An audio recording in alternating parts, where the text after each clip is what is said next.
We are waiting for our final illustrious panelist to take the stage. She is here and awesome.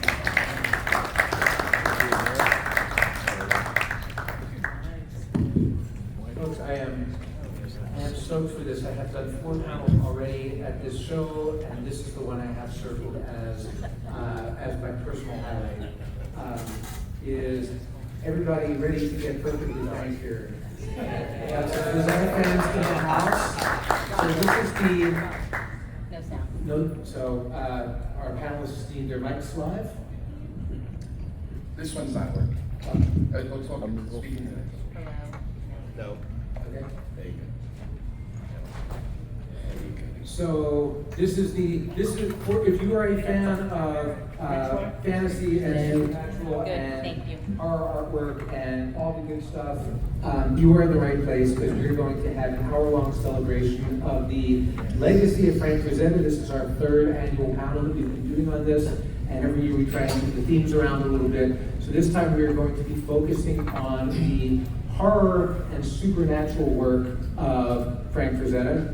We don't always think of that first. We think of Frazetta as a fantasy, maybe a little bit of sci-fi, maybe some heroic action. But the fact is that in the pulp influences that inspired Frazetta's imagination from the 40s, 50s, 60s, all of these things was combined. And you think about Robert E. Howard being influenced by H.P. Lovecraft and the horror tradition of the great Universal monsters. All of these things fed into his imagination, and then when he put his paintbrush to canvas or his pencil to paper, all of those things came out, and he gave life and visceral energy to these characters in ways that we have never seen before, in ways that have inspired all of our illustrious panelists here, and that have inspired all of us to this day. My name is Rob Salkowitz. I am a writer of things about comics. I write for Forbes and Publishers Weekly and ICB2, and I teach at the University of Washington, and I'm definitely whatever the rational half is, left brain, I don't know, side of thinking of these things, except when it comes to looking at the imagery of Frank Frazetta, because every time I see that, I am suddenly 12 years old again. I am looking at that calendar from the Walden books and so, oh my God, who did this? Who made these worlds? Who made these images that captured our imagination? And so we have a really great group of people who are both influenced by Frazetta, who have taken this stuff in their own directions. So starting at the far end of the panel here, everybody's favorite monster, Emil Ferris. Author of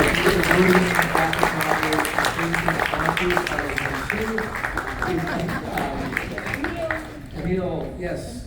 And if you have read those books, you will see how steeped in the culture of 1960s monster magazines and special effects and all of that stuff, that world is, and how influential that is to her characters, to the beautiful characters that populate that book. So we're delighted to have Emil, recent Inkpot recipient here. Next to her is awesome writer, artist, creator, Jimmy Palmiotti. I'm sorry. So no, yes, Jimmy is in the middle. But immediately next to Emil is the great Eric Powell, creator of The Goon and author of some really cool recent graphic novels. Did you see what Ed Gein done did? What's it called? Did you hear what Eddie Gein done? Did you hear what Eddie Gein done? And the Dr. Worthless. Dr. Worthless. So again, all you have to do is look at Eric Powell's work for like 1 second and say, this is a guy who probably saw some Frazetta sometime in his early development, and it messed him up thereafter. But again, the combination of sort of heroic action and supernatural and fun and fisticuffs and all of that comes through in Eric's work. Next to him, Jimmy Palmiotti. Again. The unmistakable Jimmy Palmiotti. who I will introduce idiosyncratically as the author of my app's all-time favorite work, on the Hex, among other things. But some of you may know him from his other more illustrious work. And then finally, Frank's granddaughter and current proprietor of Frazetta Girls, that is keeping the legacy of Frank Frazetta's work alive.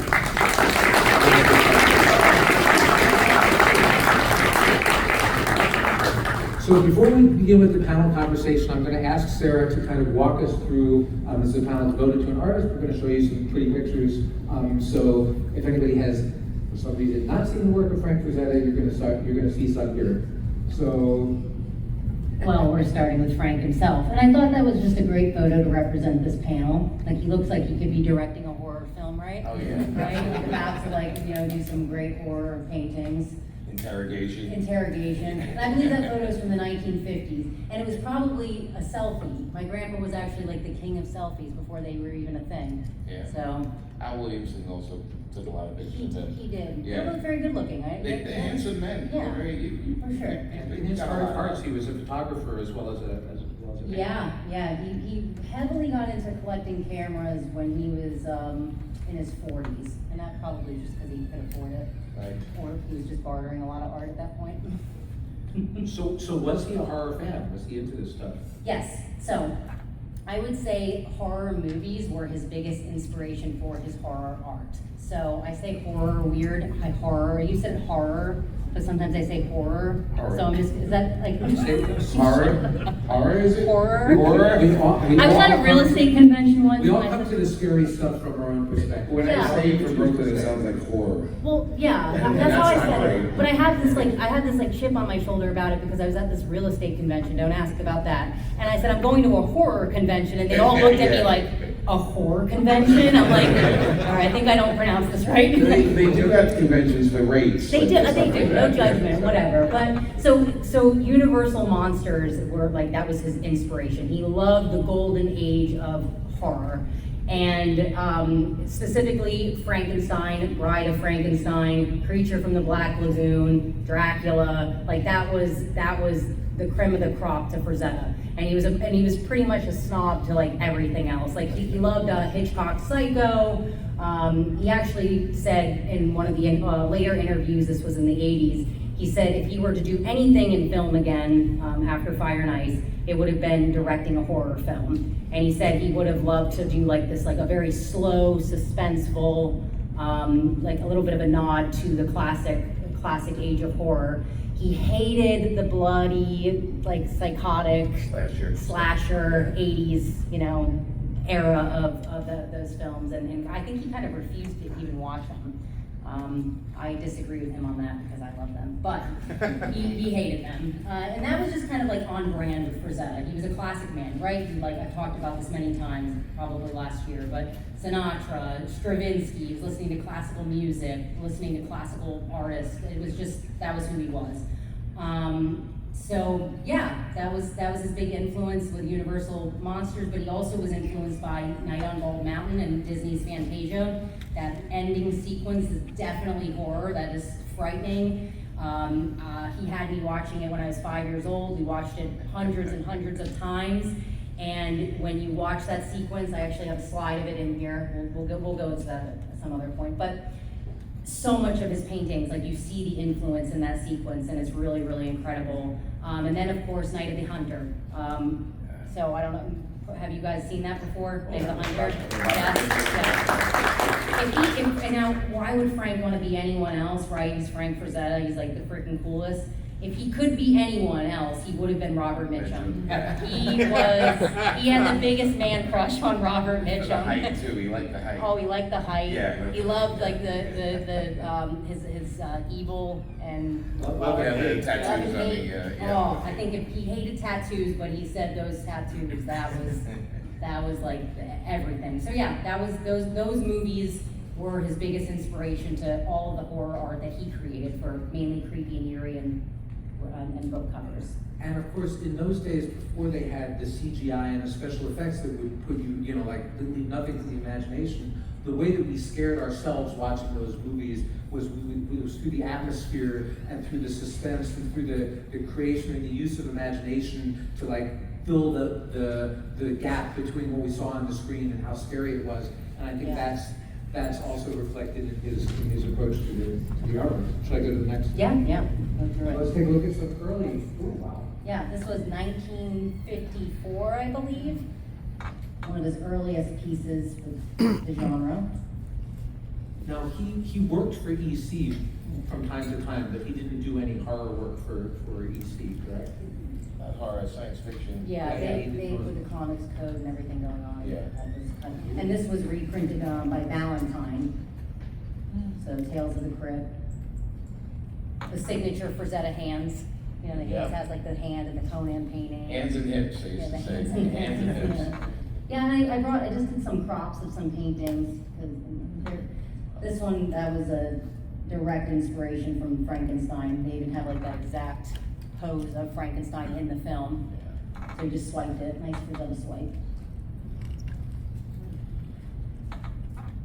Would he work from reference on these, or was this out of his imagination most of the time? He rarely worked for reference, with reference, but he did. I mean, he used, like I said, we over the years, as like we're doing like deep diving and discovering, and with the good old internet, you can find somewhere like, oh, there's a swipe. Inspiration. Yeah, inspiration. Cool. I've never seen that. He would prefer that, thank you. Yes. You kill me right now.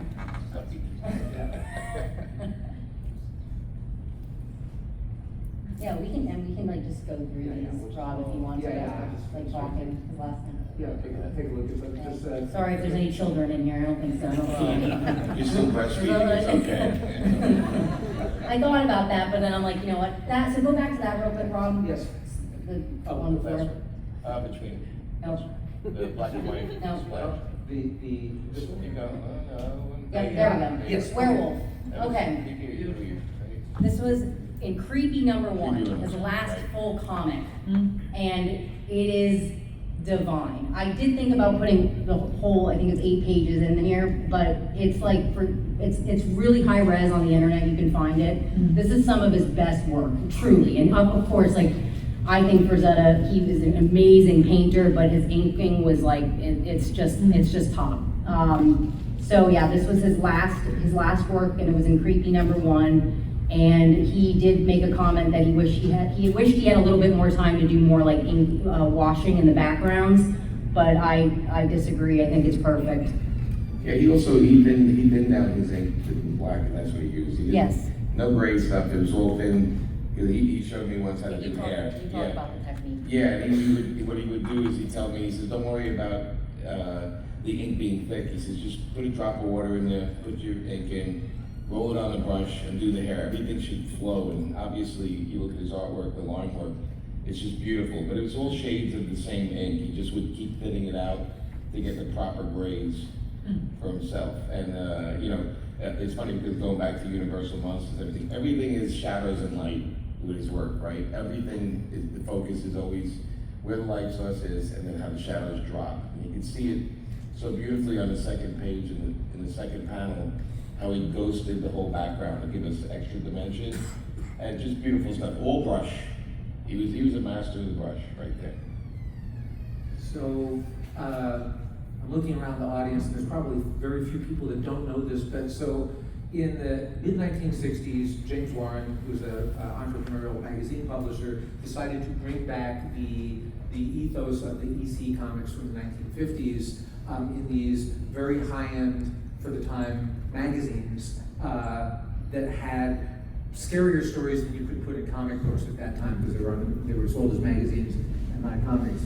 And so he attracted a lot of the most talented artists and writers to put these together. And this was, Creepy was the first one, and then Eerie. But one of the smartest things he did to promote these magazines was hire Frank for the covers. Yeah, Jack Davis was number one, and then right there on the left was the second Creepy by Frank Frazetta.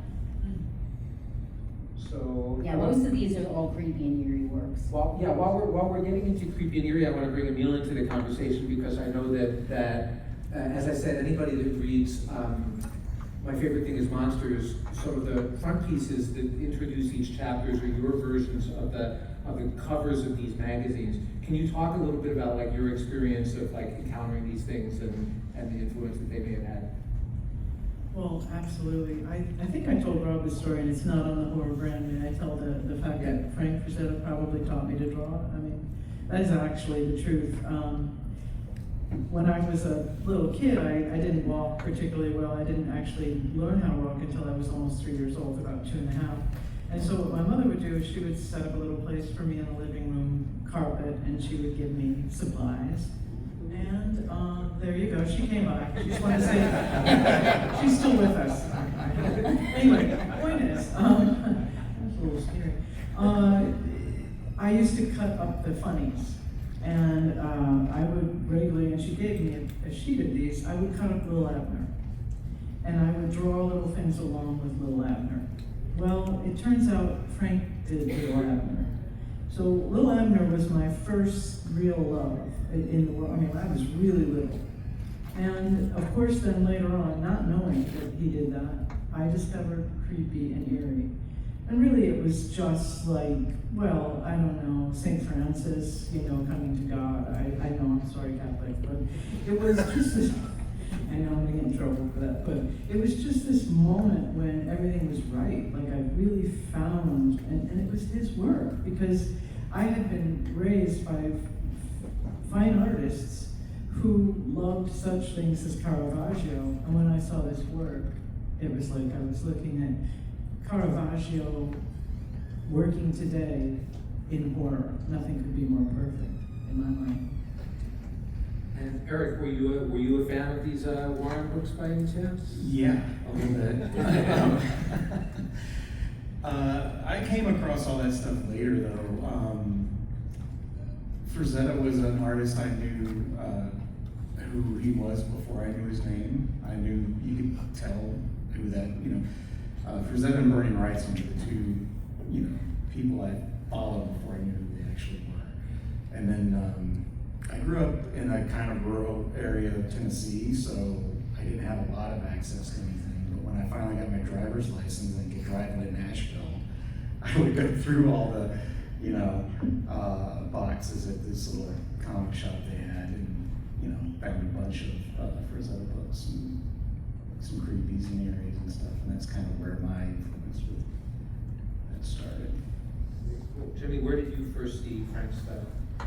And so probably paperbacks, because I remember buying some books and being disappointed the inside didn't have pictures like the cover. But I read the Conan books when I was a kid. But his art was everywhere. Like, so I was born in '61, so by '72, '73, I was buying comics, I was looking at art, I was drawing, and it was everywhere. If it wasn't in a magazine, if it wasn't in National Lampoon, if it wasn't on a poster, it was definitely on the van in front of my house rocking at like 2 in. Like it was everywhere, and especially growing up in Brooklyn, it was like a term we used, like, oh, you know Frazetta. I mean, we used to say that as kids, because that was like, he's the best at what he does, and not being trained about fine art, like this was the art that I loved, and this was the stuff that, if he did a cover, I bought it. If I found it creepy with his painting, I bought it, and me and my friends would talk about it, and, we used to have that joke that when you look at his stuff, it's like he waited for the action to happen and then found the best moment, and that was the moment that he grabbed, and that was his superpower to us, that no matter, like, even the two pieces we're looking at, just the battle on the right, the figures are just all extended, and it's got movement, it's going in a circle, it's just everything about it is moving except for the logos and stuff, which they gotta get that stuff out of there. But it's just when I was a kid, it was like that was the thing you wanted to be. You wanted to be Frank stuff. And again, as I collected comics, I started tracking down his work in any book I could find. No internet back then, right? So you'd go to a convention and say, do you have anything Frazetta? And they would have, oh yeah, I got this cover on this old book. Or he drew this John Wayne comic, and I'm like, what?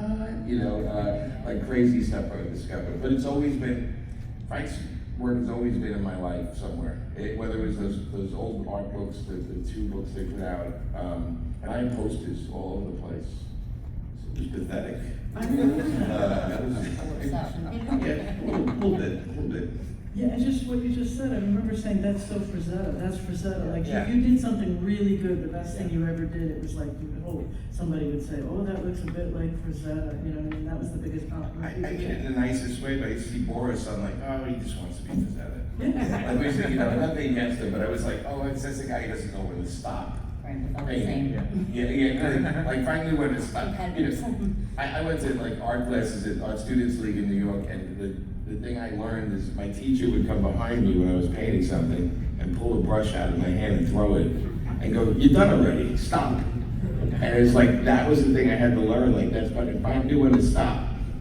And man, yeah. So we're looking at another great image. Was this a Warren company? Yep, this is also a creepy cover. This is, the title is A Woman with Sight. How could you not buy that magazine? It jumps off the. It was so ahead of its How time. could you not run from that? Yeah, and that's the sorcerer, just in the background. I don't know if that was a great creative decision, but you see the brush strokes, like close up. It was just incredible. The other thing to point out is that the women were never objects of desire, they were active participants in this world. Thank you. Yes.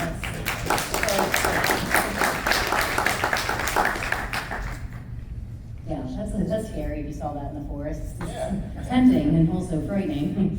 So we're looking at so some of these are straight up like horror, like classic horror motifs, and some of them are sort of supernatural fantasy, or they're evocative. And again, it's this sort of this one's pretty monstery. Actually, Eric, this reminds me a little like you capture a lot of that same kind of kinetic. It's scary, but it's also kind of fun and like. But beautiful, too. I mean, there's compositionally, this is elegant, highly elegant, beautiful. Coloring is beyond belief. Just so inspiring. Oh my God. Also the weight, like Eric's work, your work, and Frank's, it has weight to it. You can feel like that's a heavy guy pushing the rock aside. Like there's an actual feeling of being in that place and the weight of the objects. Yeah, I didn't go to art school. I mean, Frazetta was one of my teachers for sure, and that's definitely taken from his work. I can see that in the faces of the crowd that's watching there, that there's like people out of the Goon, pantheon. Looks like Everybody was buried very close to each other. It might have been a Jewish cemetery, I think, because they're standing up, Can you go back to that last one? Yeah. I looked at that picture for decades, and I never saw the people over on the right. Yeah. On the right? The left, yeah. We go at the other The right. monster's right. The other right. Yeah, there's so That's why many. it's fun to crop them sometimes, and just because he has such a brilliant way of like bringing your eye right to the center, right where you wanted it to. But yeah, you have to. I guess the best way would be to see it in person and just experience the art and let your eye move around like a dance. But I was noticing the blue moon. Yeah. That's actually, as many times as I've looked at that, I'm like, wait, why have I not seen that before? But then again, that's the brilliance of his art. You just notice all these like little nuances and things, these little details, and I think he did that on purpose. He thought that was fun, like where someone would look at it 10 years, 20 years, 30 years later and go, I've never seen that before, how? So Sarah and Jimmy, you both saw him work, or did you? Yeah. So you look at these and you look at the detail in here and stuff like that, and as you said with sort of with Boris, it's like it looks very labored. In this case, there's plenty of detail. Did he sweat those details, or was it just like? So when I met him, he had these little notebooks, and they were color study books, the watercolor cuts, and he would show me a painting, and then he would show, these are the different versions of the coloring he tried out. And he had these, and they were like beautiful, but they were like not fully rendered. He was just putting the colors to block out the colors. But I will say the first time I met him and I went in the house, he had the famous Vampirella #1 cover with Vampirella with the bathing suit on it, and he was sitting there and he was painting the bathing suit out. Oh, you watched that? You witnessed that? And he was painting it out, and like I was just sitting there going, what? And he goes, hey man, it's my paint, I can do what I want. But to your point earlier, he did sometimes overwork it. Like you Yeah. said he didn't, well, he did. Like Yes. and he said he thought it was we have that in the slide, but he said Vampirella's costume was corny. Yeah, he didn't like it. And then he just, I don't know, I mean, that painting, what could that have been worth? But it already, like, they already shot it and everything, and he got it back and started working on it again. And then he sold it. Yeah, we did again, yeah, okay. So he couldn't have loved it that much, the reworking of it. I just remember there was do you remember this thing, it had like a weight room where he'd exercise, and he had the giant painting with the lion coming out of the tall grass, like, Side, yeah, he talked about that for a while, like, and that's when why it was there when he worked out.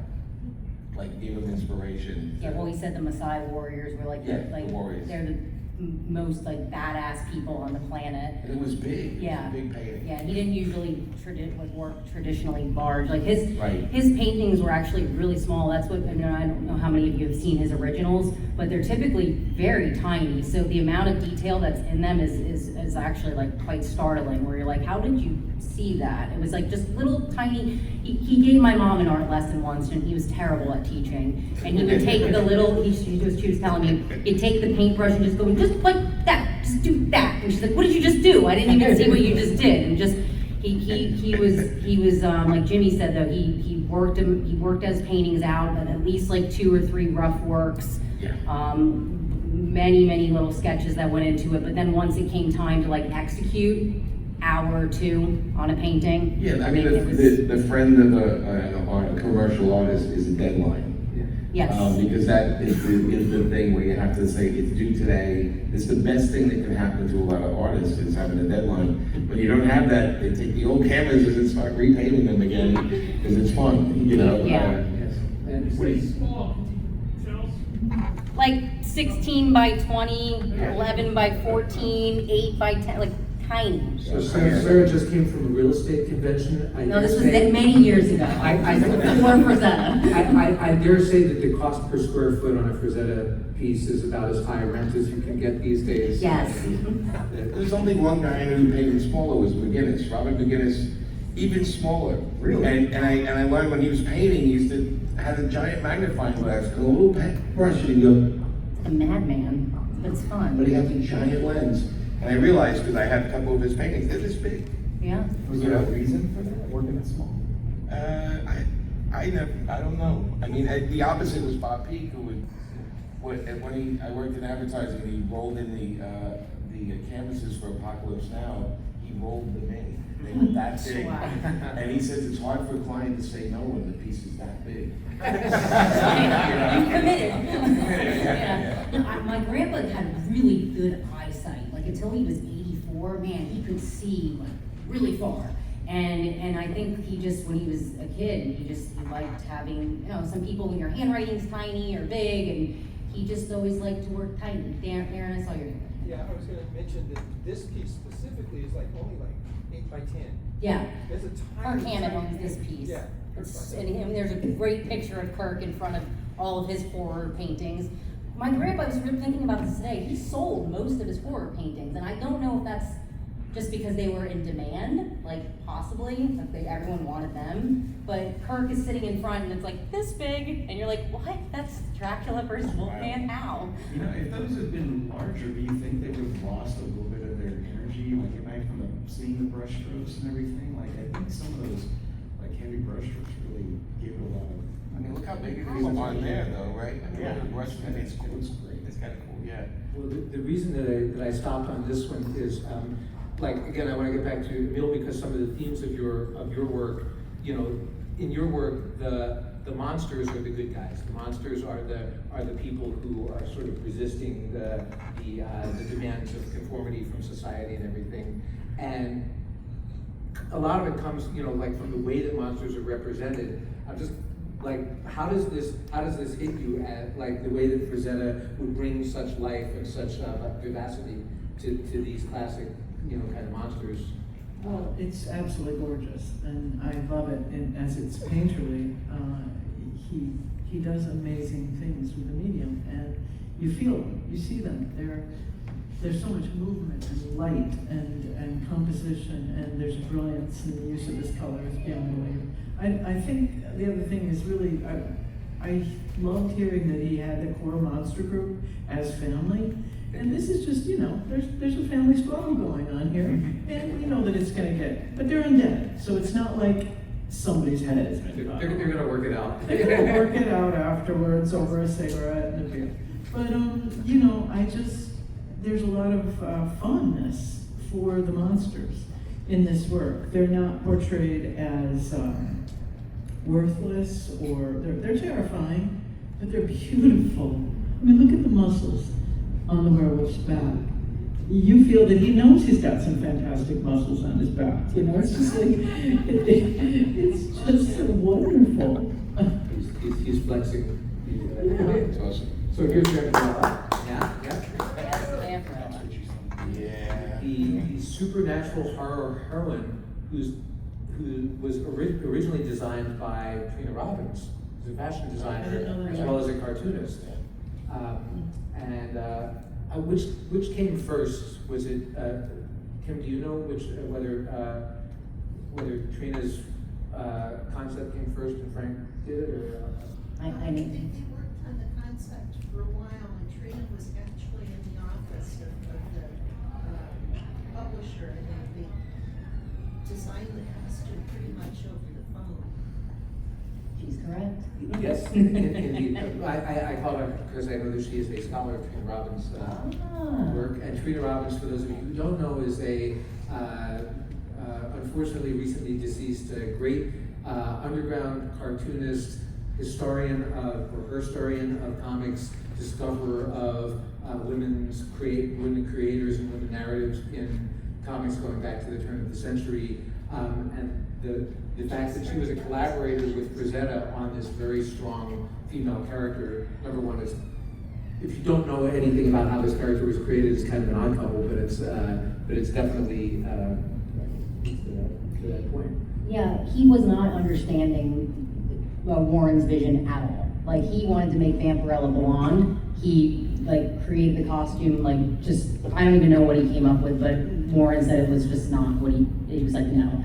So Trina came to the rescue, but then of course Trina later commented, she said, well, it kept getting skimpier and skimpier because my costume had a lot more coverage to be on brand with what Trina stood for. There's a great moment in the cartoon, The Venture Brothers, where they're fake, which is kind of a spoof on all of this stuff. And one of the characters appears in this skimpy outfit, and the guy says, "Who designed that costume? Frank Frazetta?" Inspired by. No doubt. Do we have questions for the panelists, or yes, sir? Are you saying that he took that painting and painted out her costume? Jimmy witnessed. Yeah, he was just was like, You didn't stop him. Actually, Jimmy, you're right.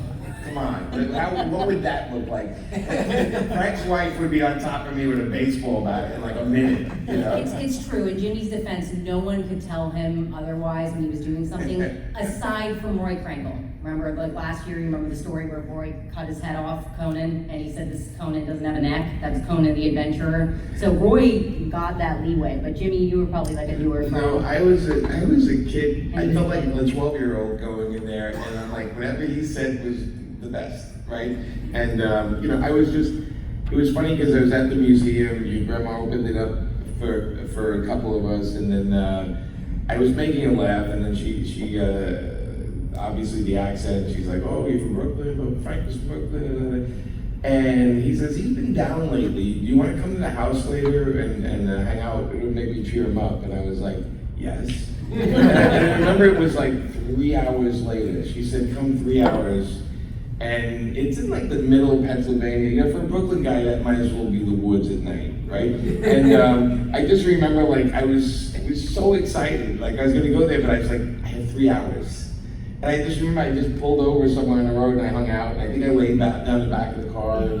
I was just waiting for the 3 hours to go so I could finally drive up to this house with this and I was like, I can't believe I'm gonna do. So anything he was doing, but I'd go in there, I'd slap the brush out of his hand and say, what are you doing?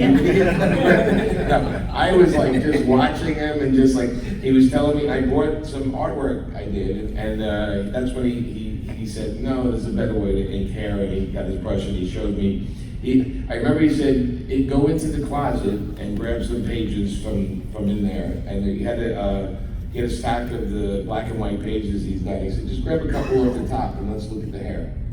And so for like, you gotta understand, for a comic book fan to open his door and there's a stack of Frazetta pages in there, I was like, you know, it just should have been like blood and guts everywhere and it exploded. But he took the time and he sat there and he was rolling the brush and he showed me how to roll the brush and he's been out the ink and do it. And again, this was a time, no cell phones, right? And if I had a cell phone, your grandmother probably would have put it in a safe and locked it the minute I walked in the door. And on the lake. How old were you? So mentally 12, probably like around 32. Like, you know, but I didn't get into comics till I was 30. Like, I didn't do comics till I was 30. I did advertising and illustration before comics. So when I first started, the opportunity came, and yeah, so I felt like I was 12. Honestly, whatever he said, I was telling him earlier that at one point he said, hey, you want to have some high C? Who remembers those high C cans? They're like oil cans? Absolutely. Yeah, and he took it away, and then he did the other side, you know, because you had to do that, otherwise it shot out that way. And he was, you know, like the weird things. And it's funny because last night I was thinking about, all right, let me go through how I walked through the house. I'm trying to remember stuff because it was a long time ago. You know, it was like early 90s. It's, you know, I know the 80s just happened 2 years ago, but so it's like I was trying to remember everything in there because I figured if I'm on a panel, I want to remember details, and that's why I asked you about the watercolors in the bedroom because he was very proud of. He did a sequence of Adam and Eve that I've never seen printed. I've never seen anywhere. I don't even know where they are. Yeah, I've never seen it. And then a lot of portraits of the kids. Yep. A lot of them. Like a lot of them. They were piled in the bedroom. We had them standing up. Oh yeah, the art was piled all over the house. Yeah. It was very like informal. It was just, I mean, Sea Witch almost burned once when they left the kids and went to California. They were having a house party and left the fireplace going, and this close to just catching in flames. Like just so many incidents where you're like, how? It's magic that's around the Frazetta paintings for sure. They weren't like precious to him. Like, No, you they were know, precious to my grandma. Yes. For the price Can I tag. tell the story? Can I tell a quick story about the drawing he did for me? Yeah. Okay, so I'm there hanging out with him and we're talking about stickball in Brooklyn and is this restaurant still there anymore? And do you know this guy on this avenue, even though it was 20 years before I was born?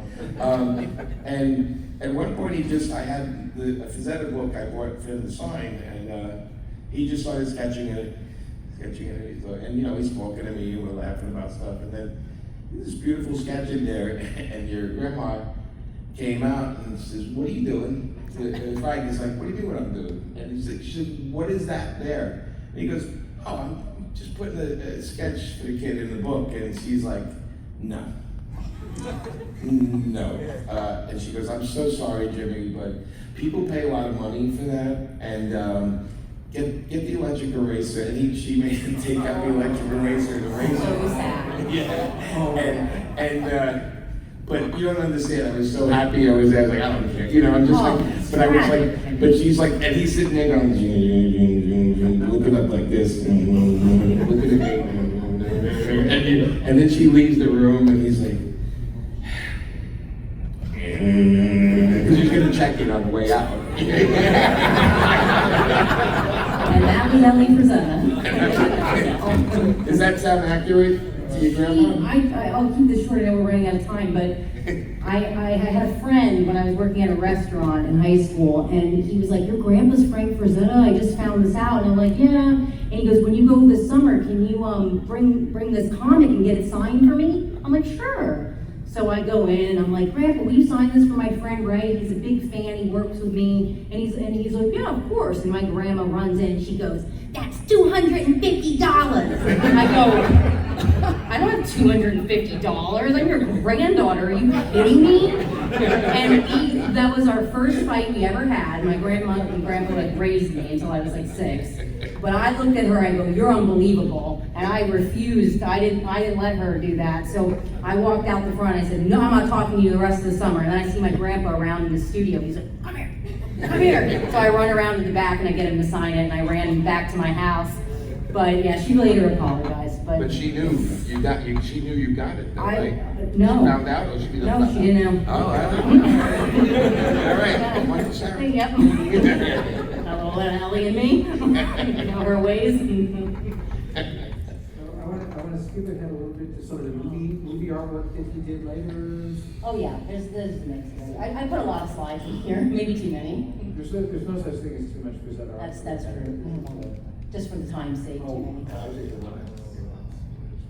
Yeah, that one. Oh, God. Personal favorite. Yeah. Right, the skin on the snake. It's actually an octopus, Is it not? but it was called serpent, which is bizarre. But see the eye? Oh, geez. See the things you see in Frazetta's work after all the years and going, what? How the mind works. But then it's dusk till dawn, and that was never used because deadlines. My grandpa didn't meet the deadline, and they had to go and use something else. And Robert was very upset about that. But and later on, my grandpa asked Robert. He goes, "Where'd you find a girl like that?" He's like, "Well, I looked for a girl that you painted, Frank, and I found Salma." And he was like, "Wow, he was in love with Salma. But it was amazing." It's the hips. Yes, there's a lot of things. I think it's everything. It was everything. But those are Frazetta hips. Those are Frazetta hips. I mean, that in Dusk Till Dawn, that dance sequence, Yeah. we're all in love with Salma. I would drink that one. Yeah, same.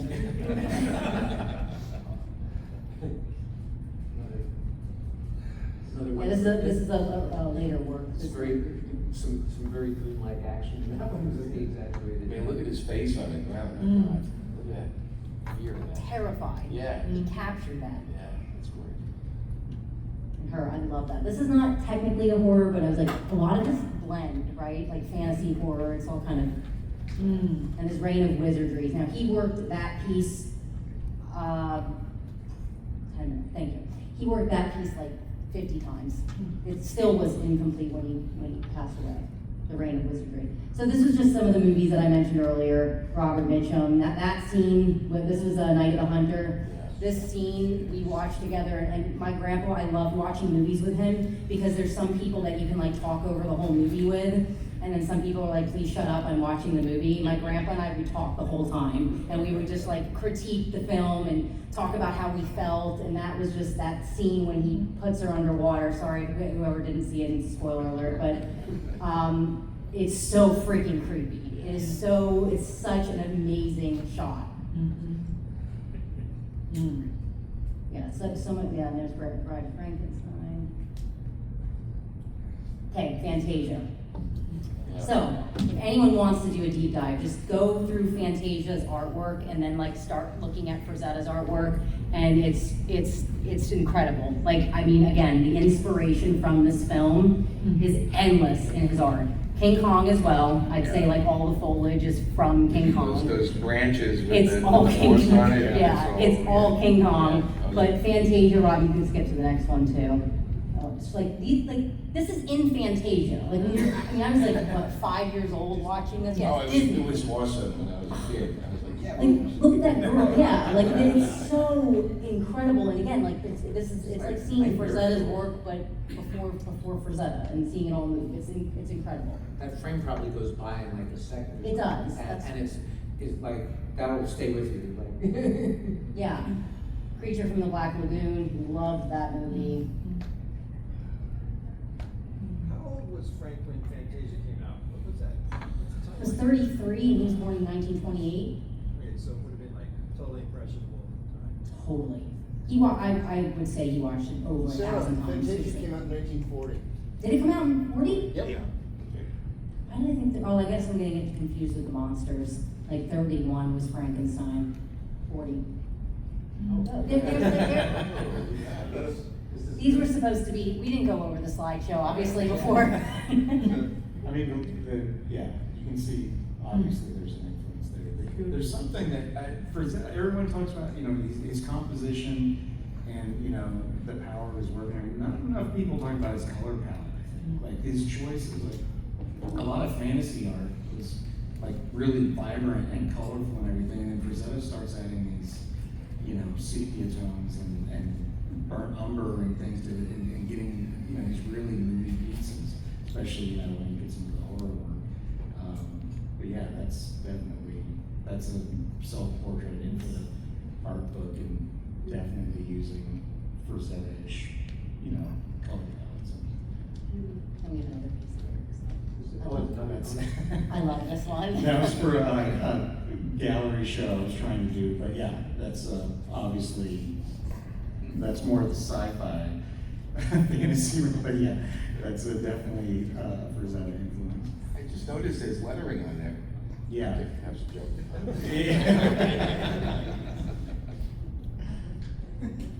I mean, Oh, yeah. I don't even have to say anything. That's obviously, like you were saying, it's your, yeah, it's Frazetta.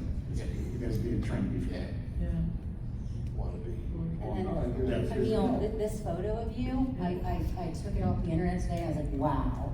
Like, that is such an iconic photograph. That was an amazing photographer whose name is Sandro. And I went into his studio to do this photograph, and he had like people, you know, like 5 people that were doing all these special things. And it was like a strange lofted place in the middle of a part of Chicago where there just isn't anything like this.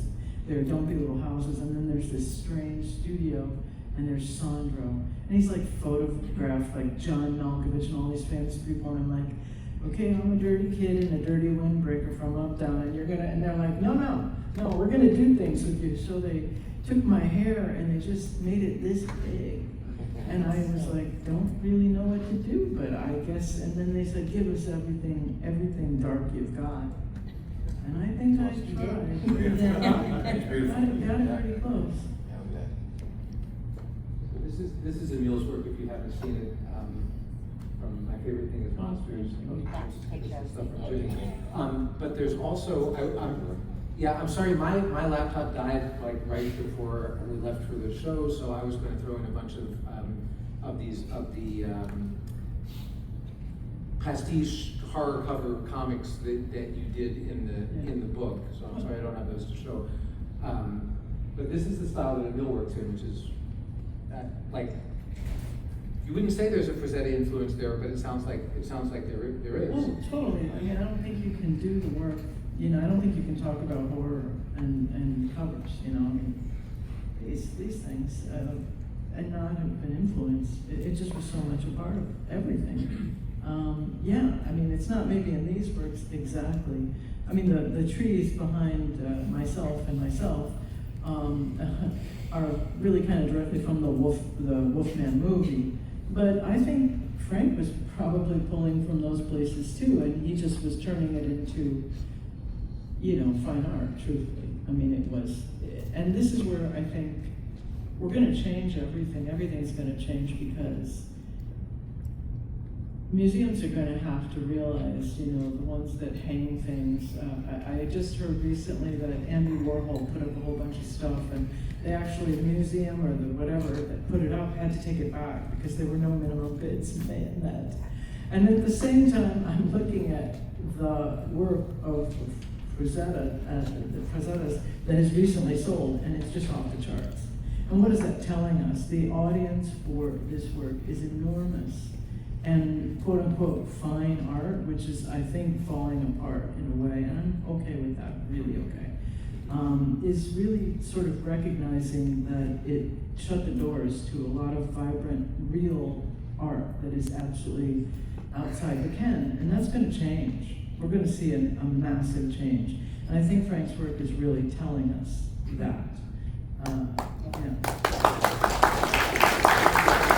We were getting to the point in the evening where it's painfully clear that we're the only thing keeping you guys from happy hour. So we will wrap it up with This is happy hour. This is happy hour. Tell us a little bit about this. There's slides. There are slides. Oh my God. And we've missed Jimmy. I'm sorry, I'm right here. Okay, so we are revealing our next Icon Collectibles figure, and it's perfect because it's a villain at the horror panel. So this is Necron. He's up here if you guys want to like fly by because I know we have to get out of the room. But Rob, keep going through. Oh. So there he is. in all his glory. So to speak. Yes, so to speak. Yep, and then we announced John Carter yesterday at the Edgar Rice Borough, so we got a lot more in store. We've been having a lot of fun making action figures, so that's all.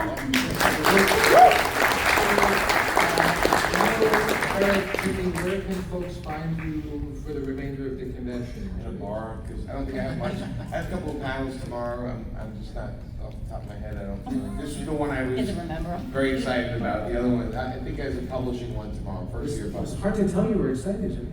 Yeah, I take your enthusiasm very well. Yes. Eric, how about yourself? I have a booth, it's number 2208. Okay. And Emil?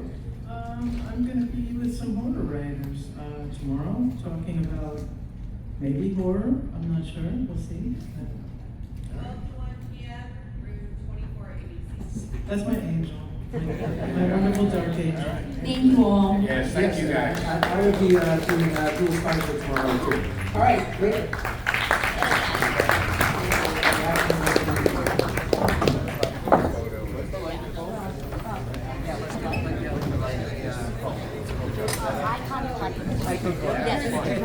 I grew up in Nashville. Oh, really? Yeah. I grew up in Lebanon, just outside, and then lived in Nashville. Oh, wow. I just have here. You know you sent it? Yes. I package everything. All right. Oh, I can't choose. Look at me. They're all too good. There's some. There you go. Where do we look for? I got a present for you. Thank you all. Hey, Sarah, right here. Do you have a present for me? Rob. I am. Well, it's from you to Rob. Oh, that's so We cute. share a love of the Wolfman, so I got the Wolfman. I got a little pictures, thank you. And I got the pen. It's really gorgeous. They do really nice work. All right, good. Okay. All right, cool. What are you Great story. Before you guys go, could you sign the back of my card? Sure, I'd be happy to. Should I sign it to you? Look at you still. I think it's the guy that worked. Oh, you signed the back? Sure. Yeah, I've been doing this lately, it's, Is that your card? that's my code. Okay. Thank you so much, as always. This is Great to meet you. I'm at the booth. Yeah, because you had asked for one for Joe, and I thought, okay, fine. I figured you'd had one for yourself. It's all right. If I was anywhere else, I could have done it like in a second, but I was like right in the middle of the town, so I'm glad they took care of you. I'm like, well, I guess I'll book the rest. I'm fine. Oh, yeah, I'm sorry.